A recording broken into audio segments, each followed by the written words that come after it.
Welcome to BitBoy Crypto, home of the BitSquad, the largest and greatest crypto community in all the interwebs. No, your eyes aren't deceiving you. It's not DZ today. My name is TJ, and I'll be your host for today's episode of Around the Blockchain. We're going to have a really good show. Got some really good guests, so I think it's going to be a lot of fun. There might be a few less jokes today, but that's all right. I'm sure you guys will get back to it tomorrow. DZ will be back the rest of the week. But for today, you guys have me. I'll be joined today by a crowd favorite, everybody's favorite bear. His name's CryptoFace. Sometimes he's here, sometimes he's not. It looks like he just ducked out of the camera. There he is, CryptoFace, coming in hot.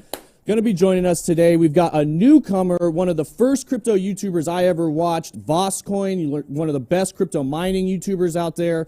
Lots of really good information. You guys should definitely check out his channel. Backed by popular demand, Crypto Capital Venture joining us again today. And as always, the one and only Ben Armstrong, BitBoy Crypto, pumping up the jam, riding the pumps today. Everybody's in a good mood. It's a green day.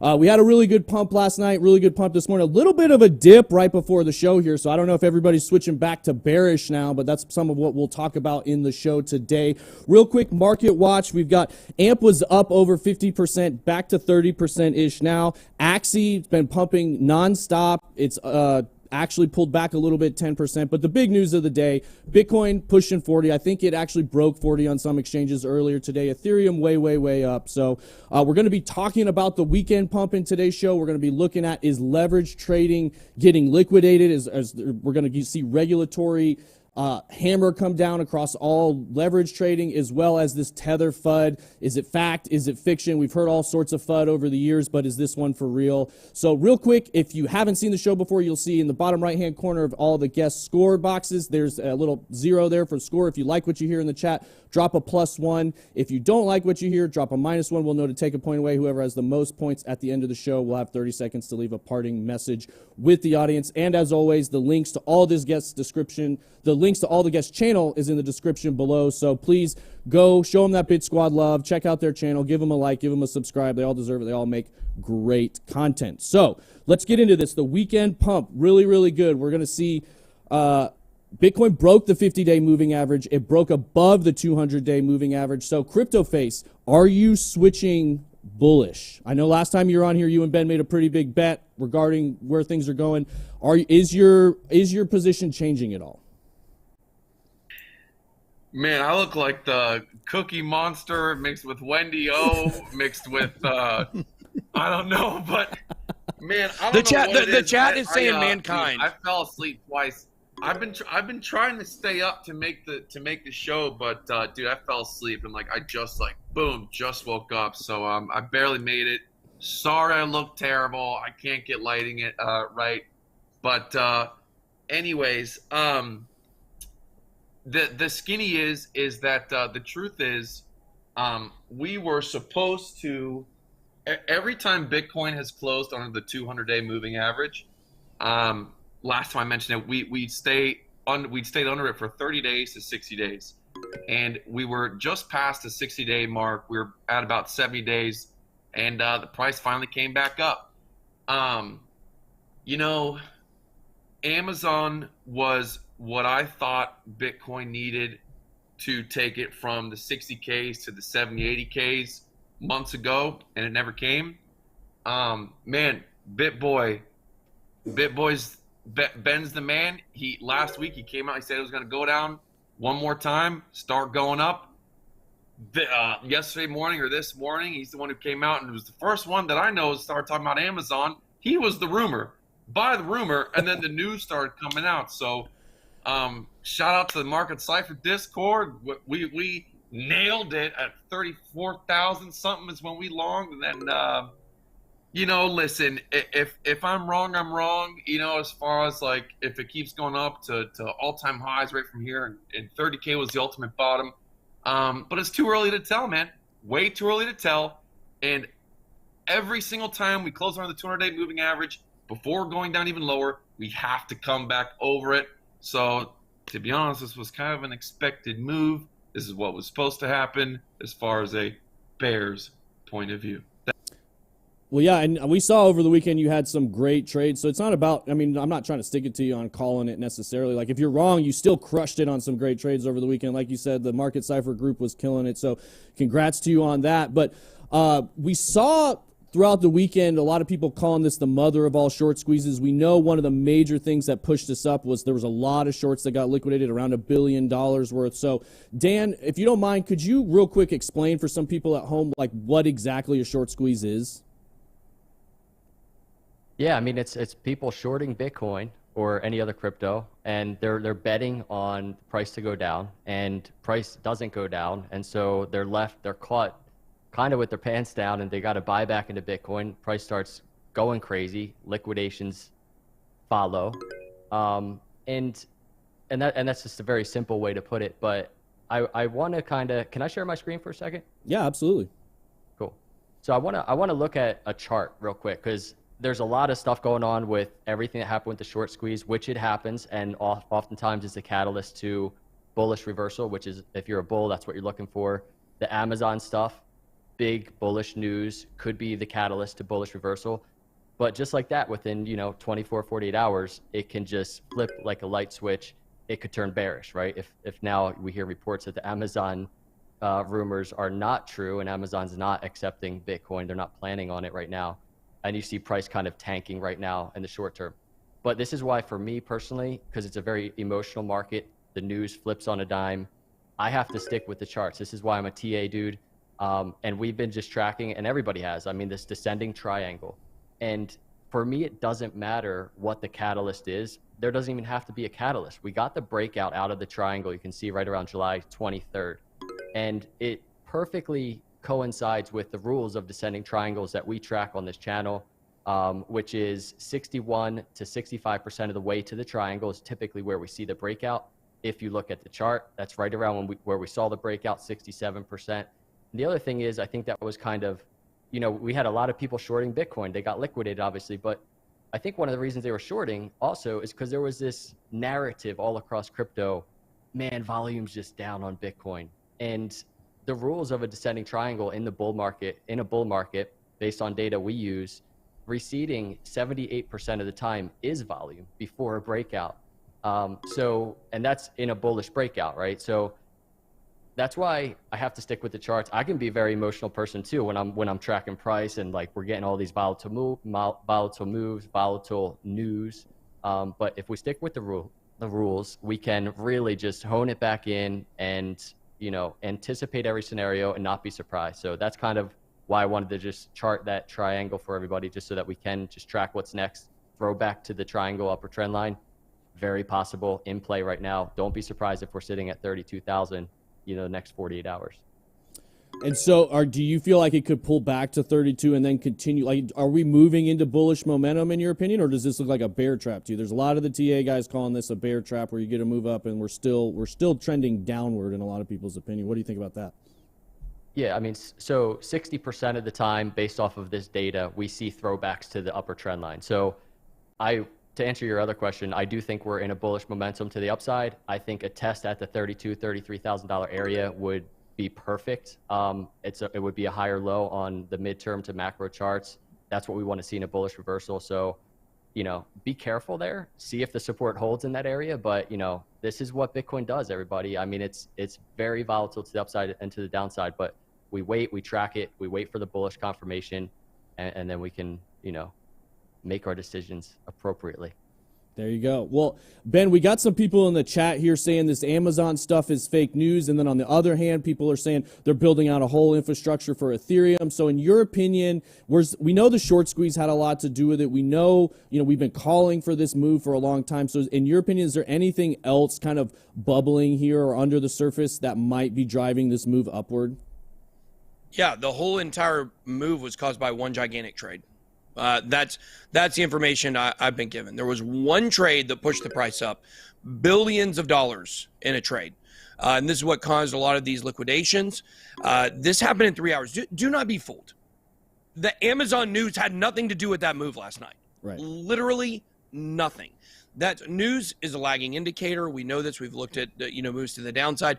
CryptoFace has talked a lot of times about, the Elon Musk tweets, how they actually were not moving the market. And at the end of the day, I agree with him. I think it was smoke and mirrors for the financial manipulators and the financial cartel that are doing what they're doing.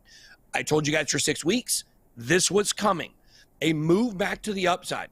It doesn't matter if we've made a higher high yet we're on the way to making a higher high. You've got to make some progress and have some retracements on the way. There's no way we're going straight up to 100K in the next week. Like, that's not happening. Okay, so we're gonna have to move up and make some retracements. It doesn't matter if the Amazon news is fake. Look, what's funny is I got a totally independent source yesterday that gave me the news for my Amazon video I made yesterday morning. Had no knowledge that these other stories were coming out. Like CryptoFace said, we were the first person that had it. And so then all of a sudden the Cointelelie and the CoinDesk articles start coming out about it, about this anonymous source. Now, apparently in the last couple hours, there's a confirmed insider now who's verifying all the information. Who knows if it's true or not? The guy that told me about this price move coming, which we've been telling everybody for 6 weeks, he told me basically that he's not that concerned about this Amazon news being real or not. That this could be kind of the same recycled, narrative that we've seen over and over again. Like, Amazon's accepting crypto, they're going to do this. Whether or not it happens in the short term, it doesn't really matter. Okay, right. This is not why the price of Bitcoin moved up. Overall, it is great fundamentally to understand that places are adopting crypto. But the more bullish news out of this, if this is true, it's not that they're going to be accepting Bitcoin. It's that they're going to be using Ethereum, AMP, Algorand, some other projects in the background to do some different stuff with crypto. Nobody's going to spend their Bitcoin. Like, let's use common sense here. That's why the Tesla news that they weren't accepting Bitcoin was so dumb. I think they had brought in 10 total Bitcoin, and the entire time they were taking money for Tesla. It's a joke, okay? Yeah. Nobody wants to spend Bitcoin for a Tesla. Nobody wants to spend Bitcoin for your Swiffer pads, okay? That's the truth. Nobody wants to do that, and they're not going to do it. So I think that it doesn't matter if it's fake or not. It just doesn't matter. It's the important thing, just like we tell you guys on this channel to look at the evolving narrative. The narrative has changed over the last week. We had the regulatory FUD all throughout the beginning of last week. It ended about Thursday, and now all of a sudden, everything is bullish again. What a surprise. Yeah. Well, and Vosk, I wanted to come to you on this. I know you've spent a lot of time in these markets. You've seen a lot of different things over the years. You've seen a lot of rallies. And I know you kind of come from a mining perspective a little bit. I don't know, how much weight do you put on the charts and the TA and how, these movements up or down, or do you kind of zoom out and take a long-term approach? And the reason I'm asking is because I'm curious to hear from you, like, what do you consider like a healthy move up? Like, if we are moving up in a bullish way, we don't want to move up too fast like we did at the beginning of the year and get a big correction again. Do you think this is the beginning of another move upward in this cycle, or do you think it's just a bear trap like a lot of these guys have mentioned? Yeah, so my background is, like, mining has really pushed me to get into cryptocurrency, and that's like the whole proof of work aspect, the original one CPU, one vote with Bitcoin. I thought that was like so entrancing and such a cool way to distribute the coins originally. Mm-hmm. And I know proof of work has its drawbacks and everything like that, but I kind of came into cryptocurrency with like a fundamental look, and I don't follow the charts like, really the gurus here in the chat or the call. I really do take a zoomed out look, and I look at the fundamental aspect. And so long term, I couldn't be more bullish on Bitcoin and other cryptocurrencies. In the short term, I really don't want to parade as like, oh, I'm also an expert on the charts. I'm not. And so I look around for other sources, and I look for the general consensus, and really I try to like just focus on what I can. So sometimes I do zoom in on specific projects. I spend a lot of time in altcoins. I think that they're a lot more fun. They're a lot more exciting in the short term. There's you can make life-changing money on an altcoin tomorrow, and it could be up or down. It could be a bad change or a good change. Mm-hmm. Whereas if you buy Bitcoin today, in a couple years, you're going to be happy, right? But I don't know, I might be getting off topic, but it's... No, it's fine. Actually, I was going to throw you another one here on that. Are there any kind of mining alts or spec mining things that you're looking at, or what are some of the altcoins that are getting you excited right now? I'm sure there's a lot of people here in the chat asking, so I'm sure they'd like to hear that. So this is a difficult subject, because I think that, like, especially GPU mining is a ticking time bomb, and a lot of people are mad at me for saying that. But the fact of the matter is that all of GPU mining revolves around Ethereum. And Ethereum has a lot of ASIC miners on their network, which, these are purpose-built machines for mining Ethereum. An ASIC miner for Ethereum is better than the best graphics card, generally speaking, dollar for dollar, the return you get, and even the availability. And Ethereum, and everyone here, I'm sure, knows that Ethereum is moving to proof of stake, Ethereum 2.0, and Ethereum 2.0 as a chain is already live, right? So it's well underway, but Ethereum is a behemoth, but they're a slug because of that. So everything takes a long time, and they want to move to the proof of stake blockchain, but they're lagging behind that. But my point is, when they finally get there, they're going to leave a massive void that all of this hardware is going to want somewhere to go. And sure, some people will leave or whatever, but a lot of people are looking at alternative coins to mine, and a lot of people want to shout Ravencoin. And there's so many miners that are bullish on Ravencoin, but honestly, I think they just want a hero. Personally, I don't find Ravencoin that interesting. It's been years, and they just really don't do much. And I know, like, people, I know everybody hates me now. My number's probably gonna go down.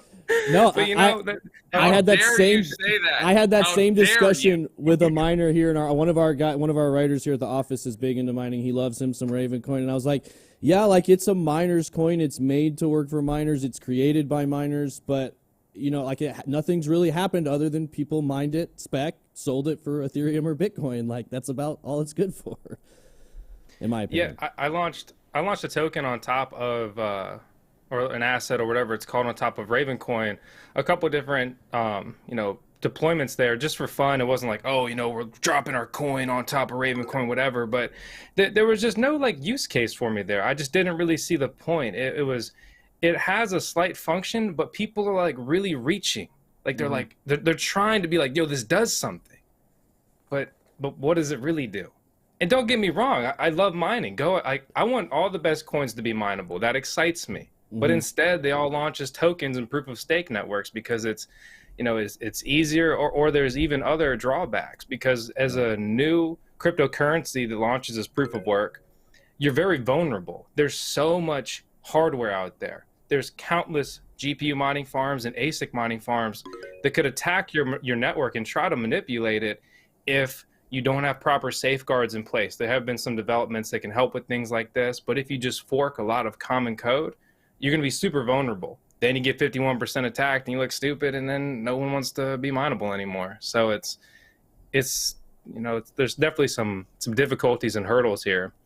Yeah, no, that makes great sense, and thanks for sharing that. I want to pivot here a little bit and come back to you, CryptoFace. We're going to talk a little bit about leverage trading. We're seeing across the board a lot of these exchanges, FTX, Binance US, dropping leverage from 100 down to 20. But before we get into that, I wanted to ask you real quick if you have any spider lines that are tingling as far as levels of resistance, or what you are expecting for Bitcoin on the short term before we get into the leverage trading talk. Yeah, so I got out. I set my last exits at 39.9, and it went up a little bit above it. Yeah, I got some support resistance at like 37.300s, one of the spider lines, and it came up a lot. It went through two important lines. I mean, they match up. It came up a lot, dude. You know, I was thinking about it, talking about if the Amazon news, like Amazon, if this Amazon pump, if Amazon came back and said it wasn't true, it could have a lot of power, you know. But at the end of the day, you know, like I said, the 200-day moving average, man, it always comes back up after 30, 60 days. We're 10 days late. As far as leverage, I think it's a good idea that a couple exchanges are decreasing leverage. Really, there's really no reason you should go over, 10, 20x in the first place unless you're like super confident and being really quick. My community has a nickname for Dan. Do you want to hear it? Yeah, sure. I think they call him Blue Eyes White Dragon. Okay. You guys are too old to fucking get that joke, dude. I don't get it. Is that like a nerd Blue Eyes White joke? Dragon, man. What's that from? I don't get it. So yeah, either, dude, listen, I don't know. Bear, bull, I don't try to concern myself. I always say I don't care. Gate? Like, who cares if it's a bear or a bull market? All right, just focus on the now. And whatever. I bought in on some Bitcoin on Friday night. I gave in. And you know what? Listen, if I'm wrong and we never go to 13K and we never break down, I'm happy. Business is good. More sales come in. I have less people mad, less people stalking me. You know, a couple investments will do better. But yeah, props to Ben. Today is your day, man. You know, you called it for the week, and I don't know what else you want me to say. Well, I'm curious to hear from you on the leverage thing. What is your kind of go-to leverage? Like, what is it you like to use the most, or do you have like a range of kind of 10x, 20x, or where is your comfort level for most of your trades? Yeah, lately, I mean, somewhere between 4 and 6.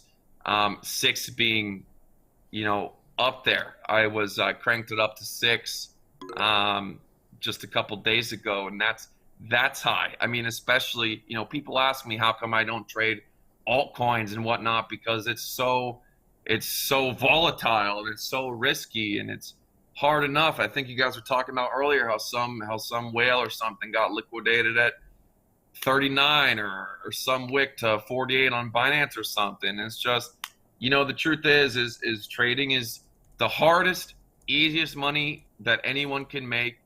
You know, I can't believe there's so much money that gets liquidated and these people call themselves traders. I just think it's just a slosh fest, man. You know, like, people are right. Like, Richard Hart's right when he says that all these YouTubers are just making money off margin and putting people through the grindstone. You know what I'm saying? And so, you know, it's a dog-eat-dog world out there. And if Bitcoin keeps churning up, man, that'd be awesome. Everyone will be happy with their shit coins. And, yeah. There you go. So, Ben, do you think this 20x seems to be like the number that the U.S. regulators seem to be comfortable with? I think they called it responsible trading practices, which I think even a lot of traders in the traditional market, they look at 10 and 20x, and that seems insane to them. You know, they think 2x is crazy, so 10x is just that's YOLO degen to the traditional guys. But I know we do a lot in the 10x range. We'll go 20 sometimes. So do you think 20 is going to be the new standard, and do you think that's even going to get ratcheted down further as more time goes on? I feel like 20 is pretty. Look, I mean, it's risky, right? But You're I mean, about to say 20x is conservative. You know what I mean? Like, I feel like 20x is not that bad, you know. I mean, look, you got to be pretty confident in the direction it's going, and you got to have points. Like, you don't just pick a random dollar amount and say, I'm gonna throw 20x on here, you know. I mean, 25 is pretty much my go-to. 25x is what I trade most of the time. I've done as high as 35 and been very successful. Anytime I've gone over that, I've gotten pretty much crushed. Anytime I think I made one successful 50x trade, and then it came right back and got me before I knew it. So I mean, look, I would think at night, bro. How do you sleep at night? You're crazy. I don't. It's called the ByBit sweats. I mean, it's a real thing. People know it. So for long, maybe the FTX sweats. I will tell you, my life has been a lot more comfortable since I haven't been trading in the middle of the night. I've actually managed to sleep, and when I wake up, I go right back to sleep. I don't have to, you know, get up and check my phone, which has been really nice. But if the prices keep going upward here, we get back over 42K. I might have to risk some ByBit sweats. But I think 20x is a pretty responsible number. And the reason why I know that is because I think 25 is a pretty good range, and the government's real conservative about stuff like that. So 20 makes sense. 20 is not as high as I would like to go. That's why it's probably, you know, pretty conservative, pretty it's not risk-free by any stretch of the imagination. But it will be interesting if we see like a range. I think it could get ratcheted down to 10x. I feel like 10x is pretty safe. The reason why CryptoFace trades so low leverage is because he's putting massive amounts on the line. So he's got to do real small amounts. Whereas I like to do the opposite strategy where I put kind of smaller amounts on, and I like to, you know, ratchet up the leverage.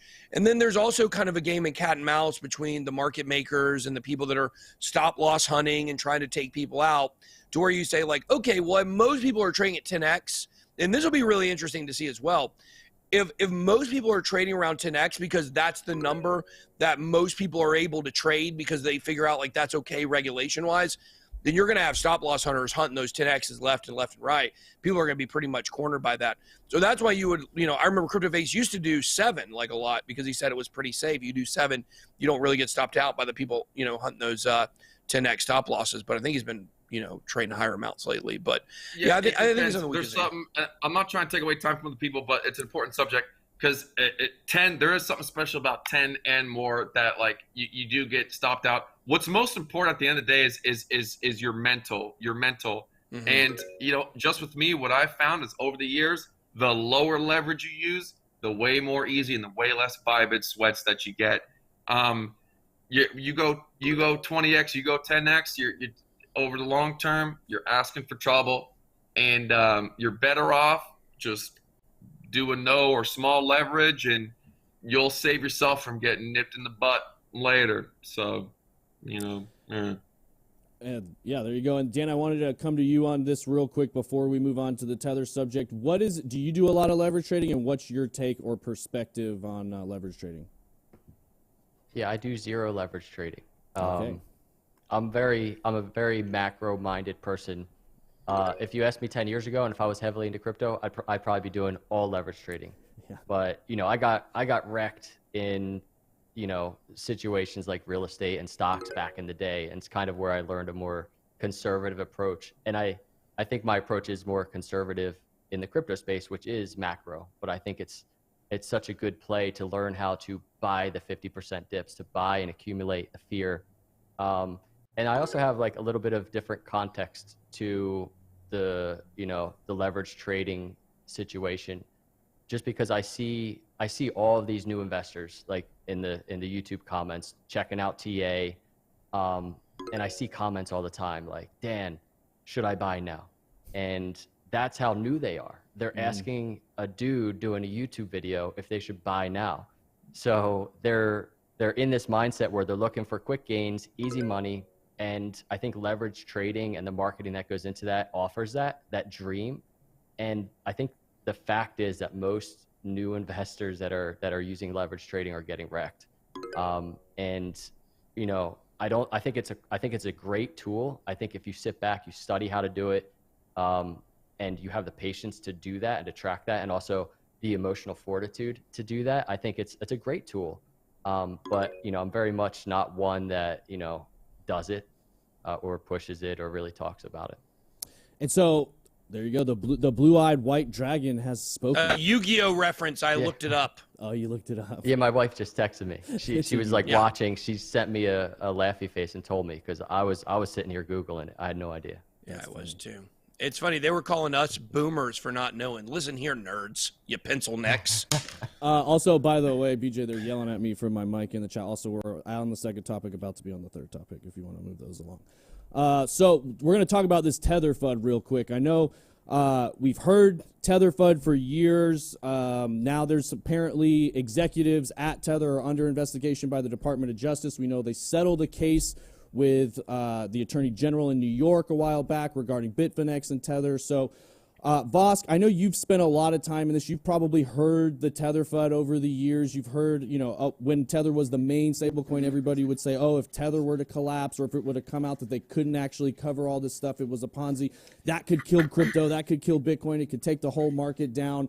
So in your opinion, is some of this FUD that's going on with Tether, is it real? Is it going to take? If it does, would it have a huge effect? Or since we have more stable coins now, would everything just kind of move over and it would be more just FUD than actually anything relevant and newsworthy? So there is a lot of FUD, and there's a lot of truth regarding just the whole basically Tether scam. And some people say that it really could be like the biggest scam potentially ever, and even from a dollar amount, it's reached, it surpassed Bernie Madoff and his Ponzi scheme. And I used to take it like very serious. I was like, yo, guys, like I'm telling you, Tether's a scam, but then like nobody cared. And I was just like, I'm telling you, it looks like a scam, guys, and right. Nobody cared. And I was like, yo, I'm not gonna hide in the stable coin. I think it's a scam. So I sit in all my coins. They all plummet in value. People are laughing at me. They're hanging out in Tether, and just my USD value goes down. But you're like, oh, well, you still have the Bitcoins, you still have the Ether and whatever. And that's true. But I knew that the market was trending down, and due to a lot of tax regulations, in the United States influenced some of my decisions. And I was like, well, I don't want to sell, and I initiated all these taxable events. I want long-term capital gains and whatever else. And so I sat here and just got obliterated for really like a couple years. And I could have just traded into Tether when I saw all the signs pointing to, hey, we're going to go down more for a little while. But I didn't want to use Tether because I'm like, it just doesn't make sense. It's not redeemable. It says this, it was supposed to be backed 1-to-1, and then it's not. And then they say it's backed by just certain things. And then they back it with some cryptocurrencies and some fiat currencies. And it's just like when you guys said earlier, the smoke and mirrors. And it really feels like a lot of smoke and mirrors. And so I use Tether all the time now, but at no point do I ever trust it. And personally, if I do hold a lot of stable coins, and I have recently backed out of some of my positions in this market, but I don't sit in Tether. It's a personal choice. I sit in USDC. I use the Gemini dollar. I use DAI. Personally, I think out of all these coins, the Gemini dollar is probably like lesser used with some serious, big money behind it.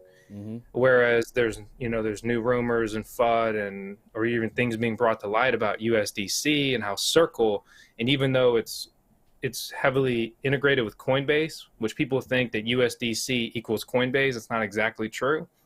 I still think USDC is a better alternative than USDT, which is Tether. But that's my experience. I guess to answer your question fully is that if Tether comes crumbling down, the market's coming with it. And I think people are naive to think otherwise. In the short term, it'll rebound and we'll rebuild and all that kind of stuff. But I mean, if the stock market has an abysmal day, normally we tank too. So imagine if the biggest and most popular stable coin that's not only just so many people use, but so many functions and exchanges and trading pairs all revolve around, came tumbling down. I mean, it's going to be like a meteor hit the earth. We're all going to feel it. Yeah. But again, I don't think that would be the end. And I do think that the blow is lessened because there are a lot of stablecoin alternatives now, where Tether was the first and only option originally. But yeah, it's bad news any way it goes if it blew up. Yeah, great answer. You actually answered another question I was going to ask you too, which is what your preference is for stablecoin, which sounds like the Gemini dollar and USDC.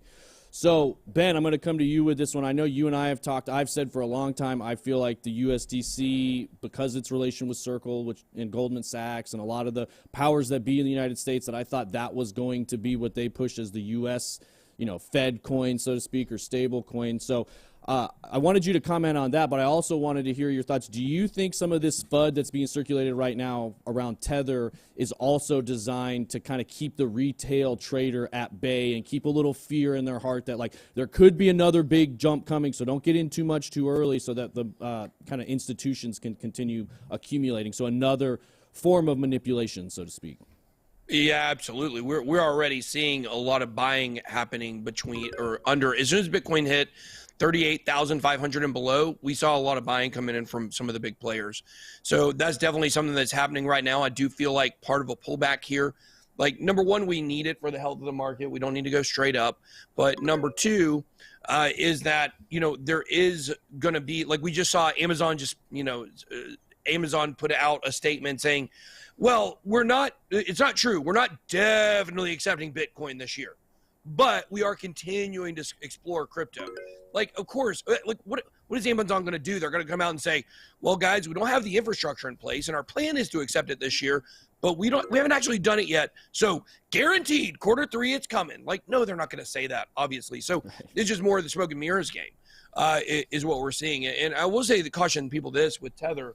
The fact is, Tether is backed by a whole lot more than the U.S. dollar is, right? Why are y'all not freaking out about that giant Ponzi scheme that's going on everywhere in the United States right now?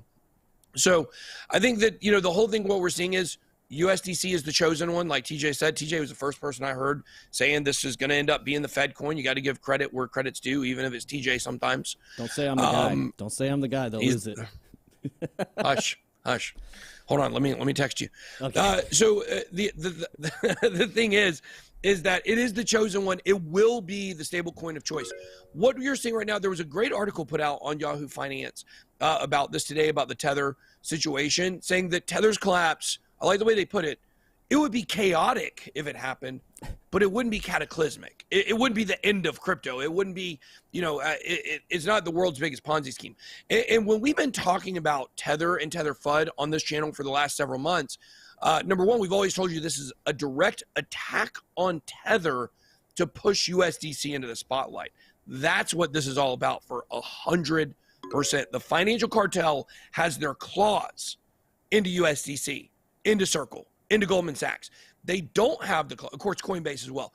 They don't have the claws into Bitfinex and Tether.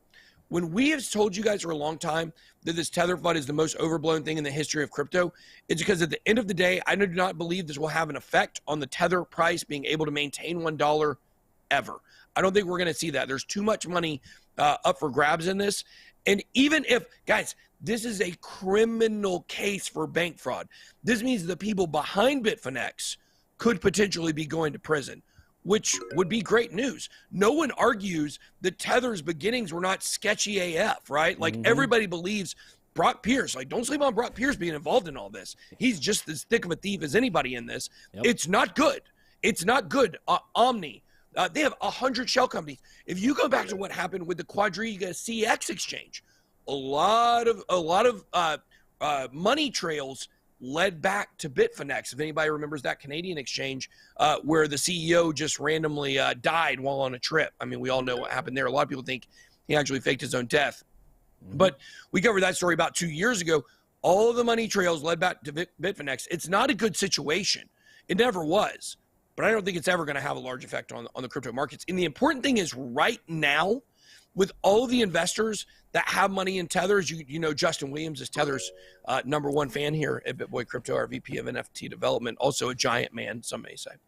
The fact is, even if I lost my train of thought there, I wanted to go out there for that joke, and I came and I got it, and then I left it. But the fact is, it doesn't matter. Right now, they have enough money in the bank to cover it. So I don't see anything really happening other than some people might go to prison, which probably end up being a good thing. Yeah, well, that's a perfect lead into my next question. I was going to ask Dan, like with all of this, like the criminal regulators here are in the U.S. A lot of the questionable parties aren't necessarily U.S. citizens that they're going after. So how do you think any arrests will actually be made, or is a lot of this just posturing? That's a great question. I remember earlier in the year, like February, there was, very similar headlines with Tether and Bitfinex, and I believe arrests were made, right? And it freaked the market out. And, you know, if we start seeing continuation, right, which I think Ben thinks so, many people think so, I think so, continuation of the bull market, we're going to start seeing headlines about China banning crypto again. So I think it is just posturing. And like Ben said, I mean, if arrests are being made and if this gets legit, right, and if there's like some serious stuff going down that comes to light, you know, it'll be a blip on the radar. I really think it'll be a little blip on the radar. And again, also to echo what Ben said, it's just really funny that all these headlines are stemming from exactly what governments are doing with fiat, which is, you know, essentially printing money. And it's just like insane that it's made such a big deal, and we see these headlines for years now. So yeah, well, like you said, I mean, it's what the government's been doing for years and nobody seems to question it. But when it's a cryptocurrency, everybody seems to say, you know, where the gold at, I guess, is what they're saying. But, where the gold at? Where the gold at? Where's that guy? We need to get that guy on the show. Yeah, that'd be good. Vosk, last question here for you. I wanted to see just kind of a hypothetical. Do you feel like we would ever see government's market cap or GDP or anything like that shown on a market cap, shown in a stable coin like we do with these stable coins? Like, do you think that's the direction we're heading to with something like USDC or the digital yuan or anything like that in the future? I think it's hard to say. I think we're still so early in the space, which I think somehow like a lot of people still forget. Yeah. And I just want to echo it one more time. It really is astonishing that people really want to put a magnifying glass on Tether or anything else when what is the US dollar backed by? It's really astonishing. Like, you say like you're woke now and all this stuff, but when you really start to dig deep, there's so many holes in our financial system, across the board. And honestly, it's kind of terrifying because you grow up, you're kind of, casually indoctrinated into the system. And then you realize, like, well, you're not actually totally free. You have to do all these things. And I'm personally really frustrated. I'm just going to vent in for like 30 seconds, but let's hear it. I'm just really frustrated that the government just keeps printing money, right? And then, like, last March, things got really bad. And I had like one of my worst months ever. We lost a lot of money in the market. The channel was doing abysmal. My other projects I work on, everything was just bad, right? And being self-employed, I went very negative that month. And I really look at my stuff like month by month. So what did I do? Like, I didn't wait for the government to come and save me or anything. I just started working more because I'm like, well, things are bad, so I got to try harder. I got to work more. And then it's just astonishing that there's this dollar that's in reality backed by nothing, redeemable by nothing. We all trade, or not trade. We all use these digital dollars. So we don't even deal in paper money, right? It's just like, Capital One or Navy Fed is like, hey man, I got you. You have like this many bills in the bank. You're good. And it's crazy. Just it's mind blowing. And then they print as much money as they want, but then they use us in essence to like burn their supply with taxes. But they don't tell us how much we owe. They know, but it's like, we got to figure it out. The tax code is so convoluted that you need to hire a professional. Even if you do it yourself with an app, that's still hiring a professional indirectly. That's the scam. But moving forward, I think that the stable coin that's going to win is going to be the one that, is transparent. They say, we have this many coins issued. We have this backing it. And is it as simple as just, 1-to-1 with dollars? Ideally, I do think I'd actually like to see multiple assets backing it, but it should if it's like a USD stablecoin, it should largely be backed by US dollars, because then you always kind of have the concern of, well, what if we all wanted to redeem? We can't. But you've probably seen some of these other stable coins that are trying to pop up and become more popular. They're like, well, we're going to peg to this, and we're going to peg to this, and we're going to peg to this, and it makes us more resilient. And that's true if you really do accomplish that. But honestly, it's harder to understand too. Like, from a simple point of view, it's like one USDC, one USDT is $1. Like, that's simple, and people want simplicity. It's appealing. So yeah, no, that was a great rant. I agree. A multi-basket of assets probably does make the most sense. We saw that's what Facebook Libra was heading towards, of a basket of assets backed by a lot of different things. The U.S. kind of came in and put the kibosh on that because they said it was too much of a threat to the dollar. They wanted something that was mostly backed by dollars. So it'll be real interesting to see how all this stuff plays out as time goes on, as different projects try different things and different powers that be take their, kind of put their spin on what they want to happen as well. So, but that was a really good rant. I was right there with you in March. I mean, watching all of that craziness happen, and BJ put up a good point. This was something I was screaming about. I mean, a lot of people know about fractional reserve banking. For years and years and years, banks only needed to hold about 10% of the dollars that they loan out. They were only required to have 10%. Well, in March of 2020, they moved that 10% to 0%. So they literally don't have to have any money to make loans out. I mean, it's insane that that's actually the way things work, but they changed it. Nobody really noticed. There was some big stuff that happened in March and April that got changed in the banking system, that got completely swept under the rug due to all the pandemic news and all that stuff that was happening. So we're almost out of time, but I want to come back to CryptoFace real quick. They're saying you fell asleep in the chat. Just prove to them you're still awake and you're still out here. You're still listening. Do you have any other comments, anything you want to say before we wrap up? I didn't fall. So I fell asleep. I barely made it here. No, you never asked me the question about Tether or anything. I'm just sitting here being a good boy, looking at the charts and stuff. Man, I tell you, I was thinking, I was like, man, what if Amazon comes out and denies it, dude? And so I guess that happened when I fell asleep, man. But that's cool, man. Killer trades. Shout out to the, your guys' community and the market Cipher community, and yeah, sorry, I didn't have too much else more to say, but yippee-yi-yo-ki-yay, man. You That's know, right. I tell you, it feels real strong. Bitcoin's so strong, and then it can feel so weak. You know, just watch out for your own keister and love your wife. Yeah, well, that's a really good closing point. I mean, it could change really fast. Do you have a wife, CryptoFace? I'm married to this money, man. You know what I'm That's saying? right, married to the Let's get it. charts. Yeah. Love it. No, that's a really good point, though. I mean, things can change really, really fast. Everybody was extremely bullish. We get one big move, and then just like that, the whole timeline shifts everybody was bearish. One big move, everybody shifts bullish, and then it can go back just as fast. So keep that in mind. Stay safe. Looks like we've got the newbie VoskCoin with the win today. So you just had your rant, but you're going to get another 30 seconds. Leave the audience with a parting message that you think they need to hear. I mean, I guess if I could give any advice, it's above all, it's if you're on the fence about getting into cryptocurrency, is to take the dive and do it in moderation, research coins, get into it. This is an incredible world, and even when you see bad headlines, I mean, there's bad things happen, scams here, rug pulls that, but overall, like Bitcoin and all the other cryptocurrencies, they're truly incredible, and there's such like awesome alternatives to like our legacy finance. And you know, you look at the stock market, and that's cool and stuff, but that's not the new game. Wouldn't you rather be a part of the stock market 2.0? That's just one point of view with it. And so why do I want to become the best at stocks when I could put all my time, effort, and money and resources and everything else into cryptocurrency, where there's so many more opportunities, it's so much newer, and it has so much higher to go. There's companies, just a couple companies can swallow up all of the cryptocurrency's market cap. Just a couple companies.